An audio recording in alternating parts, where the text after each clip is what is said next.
Well, so many people have concluded that in the end, they always print, right, Preston? So is that what Yes. it's going to take for Bitcoin to go back up? When are they going to print? Yeah. I mean, I don't see Bitcoin having any type of meaningful recovery where you're making new highs or anything like that until you get into not only have they reversed course, they're adding tons of liquidity back into the system, and then you're going to need a little bit of time for that to kind of settle into the broader economy before you're going to start making new all-time highs. So you got some time that's going to have to take place here before something like that's going to happen. In the meantime, as you're going through these deep corrections, you're having the consolidation of Bitcoin into really strong hands and into hands of people that are just clawing it off the market. And those Bitcoin will never be put back on the market ever again.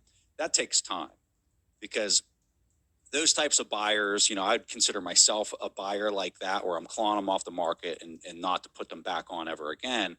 A lot of them are waiting. They're waiting for this bottom to kind of set. They're looking for the Fed to pivot before they kind of step in with their free cash flows to gobble it all up. But when they do, they're gonna be hardcore hodlers, and that's the thing that really kind of drives the next big market move. So Yeah. it's all part of the process, right?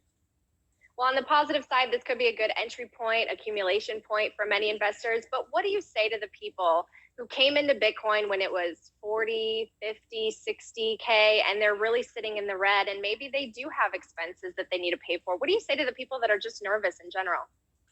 Um, I can understand why you're nervous. If you really want to try to not be nervous, you got to really wrap your head around how credit markets work, and that is a major hurdle, education hurdle for a lot of people. To kind of understand how these cycles move, especially when you're getting into what I would describe as a currency failing situation. The fact that the dollar is up this much against all the other fiats isn't necessarily a good thing. It might be for the people that are holding dollars and maybe spending internationally, but this process, this thing that we're going through, is something that takes years to kind of play out. And you have to have the patience. You have to understand how credit markets work. You have to understand how currencies work and fixed income markets, all that kind of stuff wrapped together to maybe have some calm in how you're viewing the current situation. So if that's not you and you're looking at this and maybe you are in the red because you were maybe, coming into this at the tail end of the last bull run, I would tell you to the simplest way to do it is just dollar cost average. You don't have to you know knock the ball out of the ballpark to really have an impactful position. And I would also strongly encourage people to not have such a ridiculous position size that they lose confidence in it.